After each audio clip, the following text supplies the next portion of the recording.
po pala si Luis Jambil Manggupang at ang itatakil ko po ngayong araw is Mark chapter 1 verse 35, Alone time with God. And rising very early in the morning, while it was still dark, he separated and went out to a desolate place, and there he prayed. Very earlier in the morning, while it was still dark, Jesus got up, left the house, and went off the solitary place where he prayed. Sa Tagalog naman po is, at bumangon ang napakaaga sa umaga, samantalang madilim pa, ay umalis siya at lumabas sa isang ilan ng dako at doon siya nanalangin.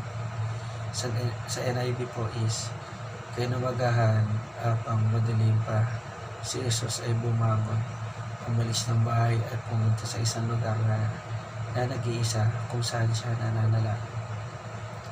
Ngayon, alam ni Jesus na hindi siya mabubuhay kung wala ang Diyos, na kung siya ay magiging magpakailanman sa pagbibigay, siya ay dapat na hindi ibaba sa minsang pagkuha sa pagugol niya ang kanyang sarili para sa iba.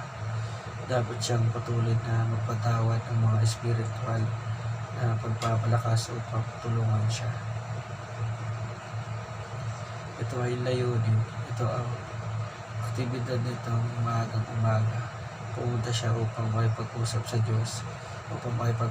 Diyos, at naging sa isang pastora at kapaligiran kung saan ang Diyos ay maaaring magkaroon ng lubos na atensyon ni Kristo. Para kay Kristo, ang ilaw o ginatawag na lugar ay madalas na nagiging sagradong espasyo niya sa sandaling panahon. Palagi niyang tinatakasan ang ingay at kaguluhan ng lipunan upang mapag-isa ang kanyang Ama, kung saan may ibibigay ang kanyang buong atensyon. Ang kagubatan ngayon, gusto kong ibalik ang ating pansin sa Marcos chapter 1 verse 35, dahil binigyan tayo ni Mark ng isang panglarawan.